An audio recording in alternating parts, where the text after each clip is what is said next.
मैं Balji Dhaka pinnacle coaching centre से आप सभी का स्वागत करता हूं और आज हम करते हैं बहुत ही important topic, how to score high in SSC CGL math in less time. हो सकता है अभी जो एग्जाम होना हो एसएससी सीजीएल 2016 से रिलेटेड वो उसके 3 महीने से ज़्यादा पड़े, मोर देन 3 मंथ्स, क्योंकि 7 अगस्त को एग्जाम है यूपीएससी का और 14 या 15 को एग्जाम इसलिए नहीं हो सकता क्योंकि 15 अगस्त को आमतौर पे दिल्ली या बाकी जो सिटी होते हैं वो सेंसिटिव होते हैं, सुरक्षा के लिहाज से, सिक्योरिटी के रीजन से एग्जाम नहीं हो सकता। इसका मतलब 3rd वीक 4th वीक या फिर आगे सितंबर में एग्जाम होने की संभावना है या उससे आगे अक्टूबर तक। आप बोल सकते हैं कि 3 महीने से ज्यादा का समय हो सकता है आपके पास, लेकिन अगर कोई स्टूडेंट लगभग 45 to 60 या 70 डेज तक सिलेबस में मैथ में एक अच्छा स्कोर करना चाहिए, स्पेशली टायर 1 में, क्योंकि अगर टायर 1 में अच्छा स्कोर आता है तो टायर 2 में ऑटोमेटिक आ जाएगा। टायर 1 और टायर 2 के सिलेबस में कोई फर्क नहीं होता है, एसएससी सीजीएल के सेम सिलेबस होता है। हालांकि इंग्लिश में फर्क होता है, जैसे कि नरेशन है, एक्टिव पैसिव है, लेकिन मैथ में कोई फर्क नहीं होता। फर्क सिर्फ ये होता है कि वहां पे आपको 100 क्वेश्चन होते हैं, 2 आवर्स में करने होते हैं, और टायर 1 में 4 ऑप्शन होते हैं, 4 सब्जेक्ट होते हैं और 2 आवर्स में करने होते हैं, जिसमें कि एक मैथ एक होता है। तो आज हम डिस्कस करते हैं this presentation is in Hindi medium, there is another presentation which is in English medium. Those students who want to watch presentation in English medium, they can refer that presentation. In Pinnacle, we make both presentation Hindi medium and English medium separate presentation we make. So better is those students who are comfortable in Hindi medium, they should watch this presentation. Otherwise, those students who are comfortable in English medium, they should watch English medium presentation. तो आज का हमारा topic है वो है कि कैसे कम समय यहाँ पे इंपॉर्टेंट होगा, वो हम कैसे हाई स्कोर कर सकते हैं। मैंने 5 सक्सेस मंत्र based on our experience research 5 चीज बताने की कोशिश की है कि अगर आप ये 5 चीजें करें तो आपका अच्छा स्कोर होगा मैथ्स में। और ये किन के लिए? ये उनके लिए या तो वो वर्किंग है जिनके पास कम टाइम है, वर्किंग हो गए, या फिर क्या है कि अभी एग्जाम खत्म हुआ है, उन्होंने फॉर्म भरा हुआ था, उनको लगता है अब एग्जाम के बाद हम एसएससी की तैयारी करते हैं और 2-3 महीने बचे हुए, 3 महीने के आसपास टाइम बचा हुआ है और इस दौरान हमें हर हालत में क्वालिफाई करना है। एक वो कैटेगरी हो सकती है, या वो भी लोग हो सकते हैं सीजनल भी, वो इस पर भी वर्क कर सकते हैं कि जो लगातार तैयारी कर रहे हैं 1-2 साल से, तो वो भी अपना नजरिया है थोड़ा स्पष्ट कर सकते हैं। लेकिन जो मेन टारगेट ऑडियंस है कि किसको मैं इस प्रेजेंटेशन के साथ टारगेट कर रहा हूं, किनके लिए प्रेजेंटेशन है, तो वो जरूर है या तो वो नए हैं या वर्किंग स्टूडेंट है, इनके पास कम टाइम है और उसमें वो अच्छा स्कोर करना चाहते हैं। तो उसके लिए 5 सक्सेस मंत्र बताए जाएंगे इसमें, क्या 5 स्टेप्स इनफैक्ट बताए जाएंगे। If any aspirant who is new want to take exam but he has hardly 50-60 days in hand or even less, then what should be his or her strategy for SSC CGL math? ये main agenda है इस presentation का। देखिए, अगर हम all India की level की बात करें तो लगभग 30 लाख से ज्यादा लोग हैं वो अप्लाई करते हैं। हालांकि जो +2 वाला होता है CHSL जिसको एग्जाम बोलते हैं, LDC वगैरह, इसमें हो सकता है 80-90 लाख इस बार लोग अप्लाई करें, क्योंकि एसएससी की तरफ एकदम क्रेज है, काफी बढ़ गया है। बैंक की जॉब थोड़ी टफ होती जा रही है। बैंक और एसएससी में जब ट्रेड ऑफ किया जाता है तो एसएससी का पलड़ा भारी हो जाता है। और उसके बाद क्या है कि +2 लेवल पे, और ये जो सीजीएल का तो ग्रेजुएशन लेवल पे होता है, +2 लेवल पे तो बहुत सारे लोग हैं और भी इसमें इंक्लूड हो जाते हैं। तो कहने का मतलब 30 लाख एप्लीकेंट जरूर होंगे, लेकिन अगर ये देखा जाए कि क्या 30 लाख लोग तैयारी करते हैं, ऐसा नहीं है। तो इसका मतलब एक दिमाग में ये क्लैरिटी जरूर कीजिए पिक्चर, जिससे कि कॉन्फिडेंस का लेवल भी हाई होगा, सेल्फ मोटिवेशन भी होगा कि उनका मुकाबला, बेशक से वो नए हैं, वो सिर्फ 4-5% लोगों के साथ में, मतलब कि आप मान सकते हैं कि लगभग 80,000 से लेकर और 1.5 लाख, 1 लाख मोटा मोटी आप बोल सकते हैं, 1 लाख लोगों में उनको कंपीट करना है। और 1 लाख में 1 लाख लोग सिंसियर है कंपैरेटिवली ज्यादा, ये बोल सकते हैं, जो कि थोड़ा तैयारी करके प्रेजेंटेशन वो तैयारी करेंगे। और अगर बहुत अच्छी तैयारी करने वाले लोग हैं ऑल इंडिया लेवल पे, वो 30-40,000 से ज्यादा नहीं होंगे। देखने में आपको लग रहा होगा कि पता नहीं लोग क्या क्या तैयारी करते हैं, बस वो किताबें खरीद रहे हैं, कोचिंग सेंटर ज्वाइन कर रहे हैं और घर पे कुछ नहीं कर रहे। ये हम सब कोचिंग सेंटर्स में देखते हैं कि बहुत सारे स्टूडेंट हैं वो इतने सिंसियर नहीं होते, लेकिन जो सिंसियर होते हैं वो उनके बीच में बहुत ही कड़ा मुकाबला होता है। यही कारण है कि जो मेरिट का लेवल है आजकल वो बहुत ज्यादा जा रहा है। लगभग अगर आप टायर 1 टायर 2 की बात करें तो 460 के आसपास आपको स्कोर जरूर चाहिए अगर आपका अपना कोई जॉब इंश्योर करनी है एसएससी सीजीएल से रिलेटेड। तो एनीवे नॉट सेइंग और doing anything but will land up doing nothing. और ये जो बाकी लोग हैं जैसे मैंने बताया, ये आमतौर पे क्या होता है कि बस दूसरों को देखते हैं, कमेंट करने का आदत उनको, ये बताने की कोशिश, उनको ऐसा करना चाहिए, उनको ऐसा करना चाहिए, मतलब लेक्चरबाजी ज्यादा होती है, इनके काम नहीं होता इनसे। तो आप पहले तो उसमें आइए कैटेगरी में कि आप सिंसियर स्टूडेंट हैं, 4-5% के अंतर्गत होंगे। माइंड में अगर ये क्लैरिटी हो जाती है, आपका आधा काम होना स्टार्ट हो जाता है कि you are a sincere contender. First step देखिए, अगर सफलता पानी है कम समय में तो confirm yourself whether you are in 4% और 5% और नोट, जैसे मैंने आपको बताया। इफ नोट इंश्योर दैट, अगर आप नहीं है तो इसमें आप इंश्योर कीजिए कि 4-5% में हो। कैसे करेंगे इंश्योर, कैसे कंफर्म करेंगे आप 4% आप उस लाइन में है या नहीं जॉब की? तो एक कि कम से कम आप 6 घंटे है per hour, 6 our per hour है, वो सीरियस पढ़ाई कर रहे हो, पिक्चर देखकर पढ़ाई नहीं, फेसबुक वाली पढ़ाई नहीं, सीरियस पढ़ाई, और उसमें 3 आवर्स है आप मैथ्स पे लगा रहे हैं। अगर जो लोग 2-3 महीने में एक अच्छा स्कोर करना चाहते हैं, कम से कम उनको ये लेवल जरूर अचीव करना, ये बेसिक रिक्वायरमेंट, इससे ज्यादा होनी चाहिए। लेकिन इससे अगर नीचे तो आप ये सोचिए कि 4-5% आप पहले नहीं है।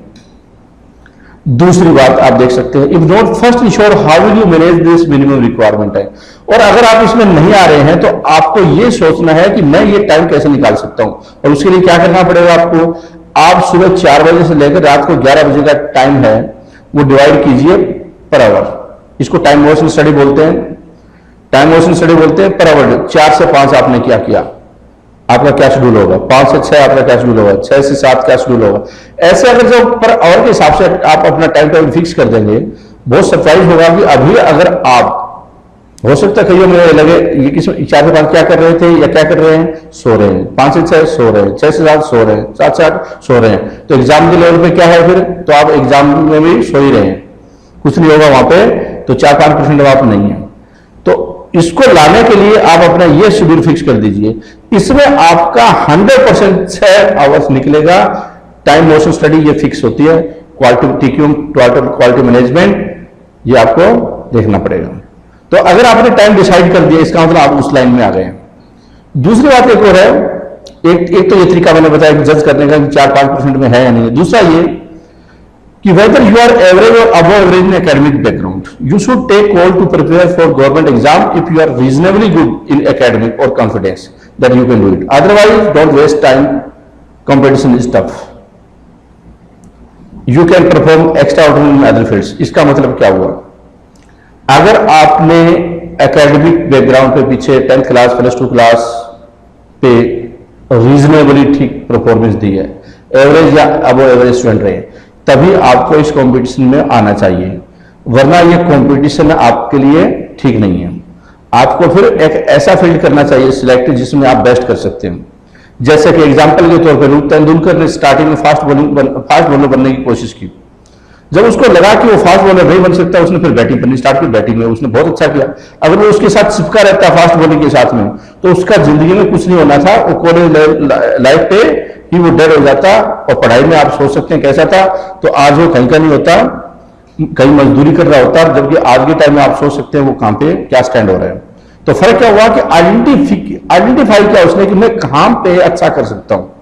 तो कम से कम यहां पे एक रिक्वायरमेंट जरूर है कि जो बंदा एवरेज या अबव एवरेज पढ़ाई में हो, या बहुत अच्छा, उसकी बात ही अलग है, लेकिन कम से कम ये रिक्वायरमेंट हो, वरना उसको छोड़ देना चाहिए कंपटीशन की तैयारी। कोई जरूरी नहीं है कंपटीशन की तैयारी में सक्सेस ना हो, कंपटीशन में सक्सेस ना हो उनके लिए ठीक नहीं है, दुनिया में उसके लिए रास्ता नहीं है। हो सकता है और कोई बेटर काम कर ले और अपना टाइम वेस्ट नहीं करे इसमें। बहुत सारे स्टूडेंट मैंने देखे 4-5 साल काम कर लेते हैं और वो कोई भी टेस्ट क्वालिफाई नहीं करते। मेरा उनसे ये निवेदन है कि आप अपने घर वालों का टाइम वेस्ट और एनर्जी वेस्ट मत कीजिए, और आप हो सकते हैं कि ऐसा फील्ड है कोई आपका जो कि बहुत अच्छा कर सकते हैं, आप उस पर फोकस कीजिए, वास्तव में कामयाबी मिलेगी। तो ये कड़ा मैसेज दे दिया मैंने। मैं उम्मीद करता हूं कि आप थोड़ा इसको सीरियसली भी लेंगे और नेगेटिव नहीं लेंगे। Ability to discipline yourself for next few month. अब होता क्या है कि पहले 5-7 दिन तो बहुत अच्छी पढ़ाई की, टाइम शेड्यूल बना लिया, चार्ट लगा दिए रूम में, टेबल लैंप सजा दिया, सब कुछ सजा दिया, किताबें इकट्ठी कर दी, उसके बाद क्या है कि कुछ नहीं। फिर जैसे मॉर्निंग वॉक स्टार्ट हुई, 2 दिन बहुत अच्छा, तीसरे दिन बहाना ढूंढना स्टार्ट कर देते हैं। तो सेम स्टोरी इसमें बहाना ढूंढने की बजाय आप कंसिस्टेंसी दिखाना बहुत जरूरी है। अगर आप मोर देन 6 आवर पढ़ाई करते हैं, अब वो एवरेज पढ़ाई में हैं और डिसिप्लिन मेंटेन करते हैं, और जो मैं यहां पे स्टेप 5 बताऊंगा उसको फॉलो करते हैं, तो 100% आपका सक्सेस होगा। सेकंड स्टेप की बात कर रहे हैं, जो 5 स्टेप की जिक्र आ रहा है उसमें आइडेंटिफाई एंड, पहले स्टेप में हमने देखा कि किसको तैयारी इस फील्ड में मैदान में आना चाहिए, और अपने आप को अगर वो नहीं है तो कैसे आ सकता है, ये बात हमने फर्स्ट स्टेप में की। और टाइम मोशन स्टडी उसमें इंपॉर्टेंट एक टूल मैंने बताया अपने आप को मैनेज करने का। सेकंड स्टेप देखते हैं, identify and prioritise high scoring chapters, मतलब स्टडी मटेरियल। एक तो जो सेकंड से आपका स्टडी मटेरियल बहुत क्वालिटी का होना चाहिए। अब आप एसएससी सीजीएल की तैयारी कर रहे हैं और एसएससी सीजीएल के लेवल की अगर स्टडी नहीं की तो आपके लिए प्रॉब्लम होगी, क्योंकि आप banking, SSC, R S Aggarwal, reasoning, इन चीजों में फिक्स हो गए हैं, और आपका जो असल में जो कंटेंट है, टारगेटेड कंटेंट है आपके पास स्टडी मटेरियल, वो नहीं है। तो ये एक बड़ी प्रॉब्लम होगी। तो इसलिए बेटर ये है कि आपको फर्स्ट किस तरह का कंटेंट होना चाहिए, किस लेवल की पढ़ाई होनी चाहिए, आपको क्लैरिटी होनी चाहिए। Identify and prioritise high scoring chapter. फिर उसके बाद ये देखना है कि आपको सबसे पहले किन चैप्टर्स पे ध्यान देने की जरूरत है। 80% जो स्कोर होगा आपके सिर्फ 20% चैप्टर से हो जाएगा। ये हर जगह पर प्रिंसिपल है, पेरेटो एनालिसिस बोलते हैं इसको मैनेजमेंट की भाषा में। ये पेरेटो आपके इस तैयारी पे भी लागू होता है। 80% स्कोर है वो 20% चैप्टर पढ़ने से हो जाता है। आप हिस्ट्री पे 1 महीना लगा दिया पढ़ने पे, पता चला वो 4 क्वेश्चन है, वो 1 भी नहीं आया आपको, ऐसा हो सकता है। आपने मैथ पे लगा दिया लेकिन अर्थमेटिक पे लगा दिया पूरी जान, 2 महीने आपने अपनी जवानी के 2 महीने अर्थमेटिक पे खराब किए, और उन चैप्टर पे जहां से 2 क्वेश्चन आए और दोनों ही आपको नहीं आए। तो बेटर यही है कि आप अपने आप को ये समझें कि वो कौन से स्कोरिंग चीज है जिसपे वो फर्स्ट टारगेट करें। हाई प्रायोरिटी चैप्टर है वो मैं आपको यहां पे बताने की कोशिश करता हूं। क्योंकि मैथ की बात हो रही है तो 30 से 32 जो आपके मार्क्स हैं आउट ऑफ 50, वो आप 15-20 दिन में कर सकते हैं तैयार। उसके लिए 4 चैप्टर है आपको स्टडी करने पड़ेंगे। ज्योमेट्री, मेंसुरेशन, ट्रिग्नोमेट्री, अलजेब्रा, इनके फॉर्मूले, प्रॉपर्टीज, ट्रिक्स और वैरायटी क्वेश्चंस, ये आपको 15-20 दिन में कंप्लीट करने होंगे। डाटा इंटरप्रिटेशन ऐसा आपको तैयारी करने की जरूरत नहीं है, जब आप प्रैक्टिस करें उसी में काफी है। लेकिन मैं इसलिए यहां पे इंक्लूड कर रहा हूं क्योंकि हमें इस चैप्टर को ये देखना है कि कहां स्कोर किया जा सकता है। तो स्कोर सबसे पहले यहां तक कि जब एग्जाम होता है सबसे पहले लोग डाटा इंटरप्रिटेशन के क्वेश्चन उठाते हैं और आमतौर पर कर देते हैं, 4-5 क्वेश्चन आते हैं उसके। लेकिन अगर मैं इसको मिला दूं तो ये 5 चैप्टर हो जाते हैं जिसमें कि आपको 4 पे स्टडी करनी है, इस पे स्टडी करने की जरूरत नहीं है। लेकिन इससे 30 से लेकर 34, 34, 32 नंबर के आसपास आप बोल सकते हैं, मोटे तौर पर 32 स्कोर है, इसमें आप कर सकते हैं। 32 मार्क्स है, इसमें आएंगे। स्कोर कितने कर सकते हैं? 25-26 नंबर इसमें ला सकते हैं, या आप बोल सकते 30 भी स्कोर इसमें कर सकते हैं। ये हाई प्रायोरिटी है।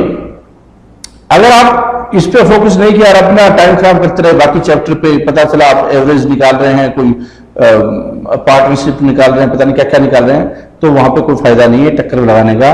कम टाइम है, आपको रिसोर्सेज, टाइम एक रिसोर्सेज है, मैनेज करना होगा। अब जो chapters 30 to 40 question out of 50, उसके बाद एवरेज प्रायोरिटी, अगले 4-5 चैप्टर और कौन से हो सकते हैं,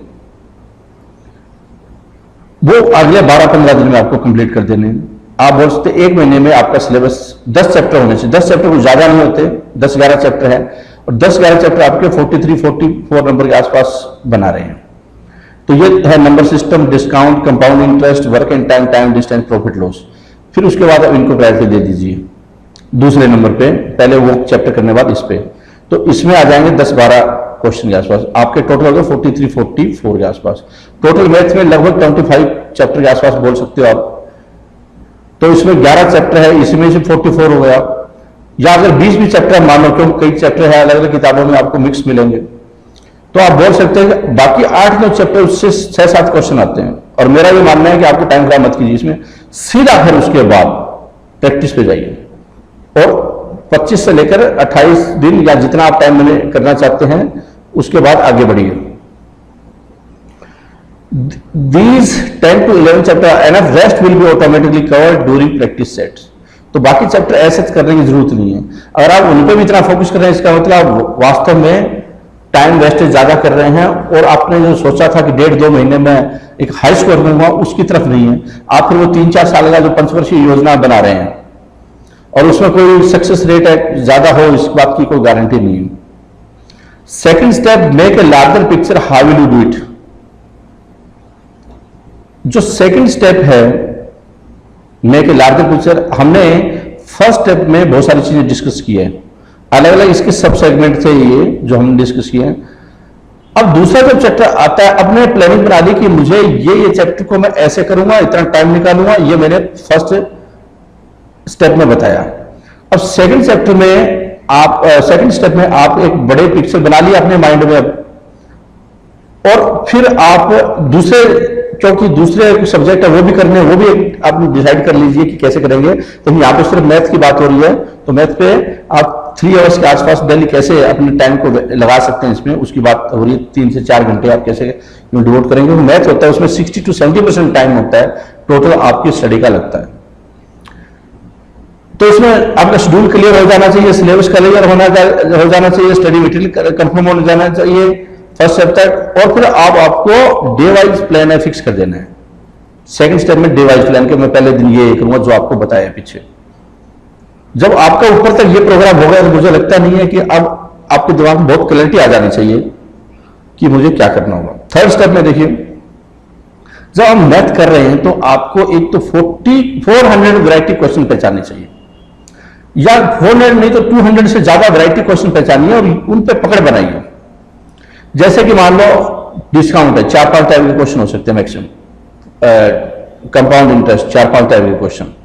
इस तरह से आप टाइप ढूंढिए जिसको वैरायटी क्वेश्चन आप बोल सकते हैं, और उस वैरायटी क्वेश्चन के ऊपर आप अपनी स्ट्रेटजी बनाइए।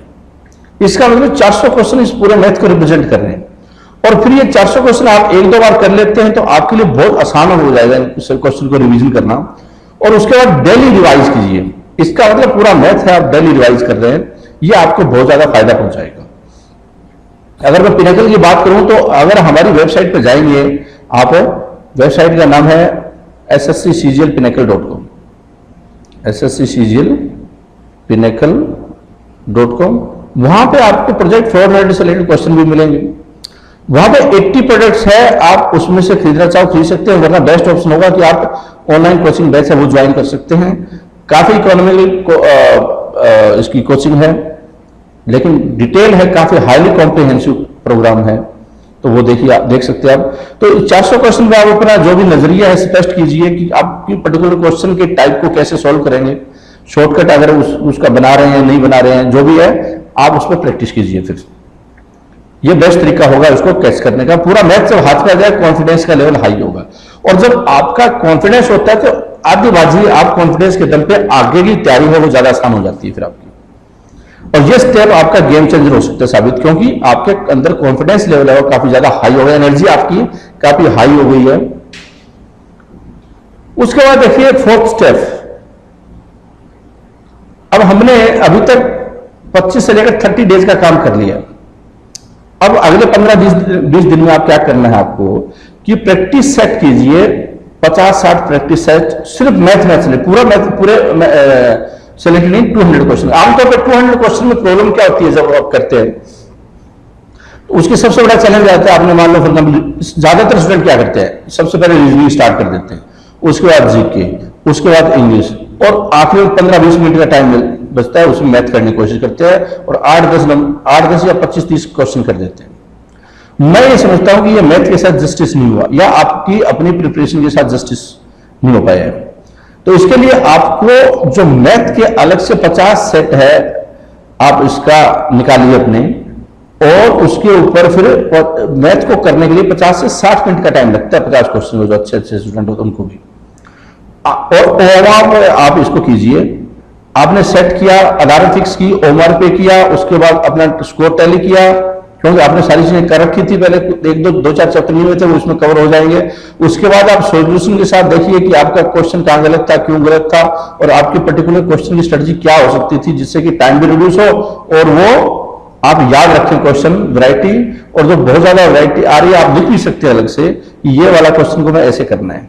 आप अपने नोट्स बना सकते हैं, आपके ज्यादा नोट्स भी नहीं बनेंगे, 300-400 क्वेश्चन के नोट्स बनेंगे, लेकिन वो एक कंफर्म हो जाएगा कि आपकी स्ट्रेटजी बहुत क्लियरिटी है, क्रिस्टल क्लियर स्ट्रेटजी होनी चाहिए। तो ये 50-60 क्वेश्चन सेट करने का ये अलग एडवांटेज मिलेगा आपको। बहुत इंपॉर्टेंट होगा ये कि आप ये स्ट्रेटजी अपनाते हैं, बजाय कि फुल एंड टेस्ट करते हैं, उसमें आप अपने आप को जस्टिफाई नहीं कर पाते हैं, और एग्जाम में भी यही स्टोरी होनी है आपके हाथ में कि आखिर में बोले मैथ के लिए तो टाइम ही नहीं बचा। एक्चुअल प्रॉब्लम क्या थी कि आपने टाइम मैनेज ही नहीं किया, और जो शुरू से प्रिपरेशन जो प्लान थी उसमें गड़बड़ थी, और कभी इस फॉर्मेट में आपने तैयारी नहीं की। तो 50 अगर कोई सेट भी करते हैं आप, 50 into 50 2500 क्वेश्चन है, वहां वो आप कवर कर सकते हैं। 2-3 टेस्ट डेली, आप 3-4 टेस्ट आप रिकमेंड किए जाते हैं। आप बोल सकते हैं जब टेस्ट मोड में है तो आप 3-4-5 घंटे आप लगा सकते हैं। पहले आप टेस्ट कीजिए, उसके बाद देखिए कहां पे गलती है, और धुआंधार टेस्ट करने की कोशिश कीजिए, क्योंकि आपने सिलेबस कवर कर दिया है। आप एक चीज मैंने यहां पे, इसका मतलब मैसेज ये भी हुआ कि वहां पे मैंने वैरायटी क्वेश्चन करने की ज्यादा बोला, प्रैक्टिस का वहां पे बोला नहीं था मैंने। मैं ये चाहता हूं कि अगर आपको कम करना हो, कम समय में कोर्स अच्छी तरह से, तो आप प्रैक्टिस का इस लेवल ये वाली प्रैक्टिस करें। ये नहीं कि आपने कंपाउंड इंटरेस्ट कर बता चले 200 क्वेश्चन कंपाउंड इंटरेस्ट के वहां पे कर दिए, उसका कोई फायदा नहीं है, क्योंकि आप जब दूसरा चैप्टर करोगे तब ये भूल जाओगे। लेकिन यहां पर क्या है कि सारे एकदम फ्रेश हो रहे हैं आपके पास, तो अननेसेसरी ज्यादा वहां पे क्वेश्चन मत कीजिए। पता चला आप प्रोफेशनल नोट्स के 300 क्वेश्चन कर लिए और बड़े खुश हो रहे हैं। मैं समझता हूं कि आप अपनी कब्र भी खोद रहे हैं, क्यों आपका हो सकता है नंबर ही नहीं जब एग्जाम हो, क्योंकि पता चला 15-20 मिनट में कुछ हुआ ही नहीं आखिर में आगे। तो अगर ये वाला पैटर्न करेंगे आप, तो हो सकता है ये भी हो कि एग्जाम में जो स्टार्ट करके मैथ से स्टार्ट करते पहले 50 मिनट में आपने 40 या 45 जो स्कोर है वो किया, और उसके बाद आपका काम बहुत आसान हो सकता है। ऐसा बहुत सारे स्टूडेंट ने किया भी है, और ऐसा एक बहुत अच्छी स्ट्रेटजी हो सकती है अगर कम टाइम वाले अब स्टूडेंट करना चाहते हैं तो। Then analyze yourself and take corrective steps after every test. You should attempt it. और इसके अलावा मैं ये भी रिकमेंड करूंगा कि कम से कम 8-10 टेस्ट आप टायर 2 की भी कीजिए। जब ये प्रैक्टिस कर रहे हैं सिर्फ मैथ की, तो यहाँ पे टायर 2 वालों को आने दीजिए, जिससे कि कॉन्फिडेंस का लेवल और हाई हो। और जब आपको टारगेट अचीवेबल लगता है किसी चीज का, तो उसमें अचीव करने का जोश ज्यादा ही होता है। ये एक थ्योरी भी है मोटिवेशन थ्योरी में, कि जब कोई चीज आपके नजदीक होती है सफलता के, तो आप उसमें ज्यादा एनर्जी लगाते हैं, और जब दूर होती है पहले हथियार डाल देते हैं, पता नहीं होगा नहीं होगा। फिर एक चीज मैं बताता हूं, कंपटीशन बच्चों में है, लेकिन प्लानिंग में बनाने में कंपटीशन नहीं है। बहुत ही रेयर है स्टूडेंट प्लानिंग बनाकर चलते हैं। ये आपके लिए एक मैसेज है कि अगर आपको एज करना है बाकी जो स्टूडेंट से, तो आपकी क्रिस्टल क्लियर प्लानिंग होनी चाहिए, और इसको आप फॉलो कर सकते हैं। फिफ्थ स्टेप, या आप अपनी मेरी प्लानिंग अगर नहीं फॉलो करना चाहते हैं, मोस्ट वेलकम, आप अपनी प्लानिंग बनाइए, लेकिन आपकी क्लैरिटी होनी ज्यादा जरूरी है। पिनेकल का स्टडी मटेरियल फॉलो करें ये कोई जरूरी नहीं, आप अपना फॉलो कीजिए। पिनेकल के टेस्ट फॉलो करिए, कोई जरूरी नहीं, आप अपना कीजिए, लेकिन क्लैरिटी और फोकस होना बहुत ज्यादा जरूरी होगा। फिफ्थ स्टेप देखिए, जो 5वां स्टेप है वो है 15 to 20 डेज। अब 1.5 महीने के आसपास टाइम जा चुका है, अगले 15-20 डेज में आप फुल एंड टेस्ट कीजिए। इसका मतलब मैथ, रीजनिंग, इंग्लिश, जीके चारों वाला जो होता है वो कीजिए, जितने भी आप टेस्ट करें हर रोज अगर 2 करते हैं आप तो 30-40 टेस्ट हो जाते हैं, वो भी एक अच्छा आपको सपोर्ट देंगे, सिर्फ वो सेम हो उसमें, क्योंकि क्वेश्चन होते हैं एसएससी सीजीएल में वो रिपीटेड क्वेश्चन आते हैं, और एक दायरा एसएससी सीजीएल का कोई बहुत बड़ा लंबा चौड़ा दायरा नहीं है, बहुत लिमिटेड क्वेश्चन होते हैं, उसी से एसएससी बार बार पूछती है प्रीवियस ईयर क्वेश्चन, उसमें आपको बहुत ज्यादा हेल्प कर देंगे। So in this way, in 2 months period, you will be able to score high marks. High marks का यहाँ पर मतलब है 40, 45, 48 इस रेंज में, और टायर 2 में 180 प्लस। जब टायर 1 में 40, 45 रेंज होगी तो टायर 2 में आपको चिंता करने की आवश्यकता नहीं है। अब देखिए ये तो सारी स्ट्रेटजी हो गई। अब आता है कि अगर इस स्ट्रेटजी को फॉलो करना चाहते हैं और पिनेकल की सपोर्ट लेना चाहते हैं, अगर नए सपोर्ट लेना चाहते हैं तो यू आर मोस्ट वेलकम, अगर सपोर्ट लेना चाहते हैं यू आर वेलकम। तो क्या हो सकता है, आप यहाँ पे एक तो क्या अलग अलग ऑप्शन है, एक इस कोर्स को ज्वाइन करते हैं, अगर हमारी वेबसाइट पे जाएंगे ssccgl.pinnacle.com, आपको ऐसी नजर आएगी आपको साइट। ये एसएससी सीजीएल से रिलेटेड है, ऑनलाइन कोचिंग है 2016 और 2017। अगर आपका 2016 में हो जाता है वेल एंड गुड, वरना आमतौर पर स्ट्रेटजी लंबी हो और कोई स्टूडेंट के पास ऑप्शन होता है तो वो यूज कर सकते हैं। हम आपको 2017 में भी सपोर्ट प्रोवाइड करेंगे, ओनली 6000 इज कॉस्ट। इसमें मैथ, रीजनिंग, इंग्लिश, जी के सारे वीडियो लेक्चर्स, आप कई लेक्चर है कुछ एग्जाम्पल के रूप में आप यूट्यूब पे भी देखते हैं, वरना लगभग 1000 लेक्चर 2017 तक होंगे, और अभी भी 500 के आसपास लेक्चर है जो आपको हर तरह की समस्या का समाधान करने में हेल्प करेंगे। प्लस पीडीएफ फाइल्स लगभग 90,000 क्वेश्चन कवर करते हैं, बहुत सारे इंपॉर्टेंट 10,000 आप सोच सकते हैं जीके से रिलेटेड है, अलग से एमसीक्यू है, मैथ से रिलेटेड 500 क्वेश्चन सीरीज होती है, या बहुत सारे फर्दर 402 क्वेश्चन है, आपको अलग अलग टाइप को मिलेंगे। Tier 1 test series, 100 tier 1 test series, PDF files है, और उसके बाद ऑनलाइन टेस्ट सीरीज होते हैं 80 इंडिया में हाईएस्ट 80 टायर 2 टेस्ट, जो कि जिसका कि वीडियो सॉल्यूशन भी होगा, हर क्वेश्चन का वीडियो एनालिसिस और सॉल्यूशन होगा टायर 2 के लिए, तो आप ये भी इस्तेमाल कर सकते हैं। फिर है हार्ड ड्राइव कोर्स, अगर आपके पास इंटरनेट की सुविधा नहीं है तो आप हार्ड ड्राइव कोर्स है उसका इस्तेमाल कर सकते हैं। हार्ड ड्राइव कोर्स में आपको ये हार्ड डिस्क मिलेगी, इस कोर्स की कॉस्ट है 6000, इसकी है 8400, क्योंकि इसमें हार्ड ड्राइव साथ में प्रोवाइड की जाती है। और हाई ड्राइव के जो स्टूडेंट होते हैं वो एलिजिबल होते हैं ऑनलाइन कोचिंग बेस के भी, जिससे कि वो दोनों इंटरचेंजेबली यूज कर सकते हैं। अगर आप डेली टेस्ट करना चाहते हैं तो यहाँ पे टेस्ट सीरीज ज्वाइन कर सकते हैं, और अगर आप इंडिविजुअल को टेस्ट लेना कोई प्रोडक्ट लेना चाहते हैं तो 80 टेस्ट पे क्लिक करेंगे तो यहाँ पे 80 टेस्ट है आपको नजर आ जाएंगे, तो वो इसका इस्तेमाल कर सकते हैं। ये सारे पिनेकल फैसिलिटी आपको प्रोवाइड कर रहा है, अगर आपको लगता है कि आपको यूज करना चाहिए तो आप ये यूज कर सकते हैं। इस प्रेजेंटेशन में इतना ही था। मैं उम्मीद करता हूं ये प्रेजेंटेशन आपके लिए एक मार्गदर्शन साबित होगी, इंफॉर्मेटिव होगी, और आपको अपने तैयारी का जो तर्कस है उसमें एक एंगल जोड़ने का काम करेगी, और ये आपको हेल्प कर सकती है। Thank you very much for watching this presentation. All the best.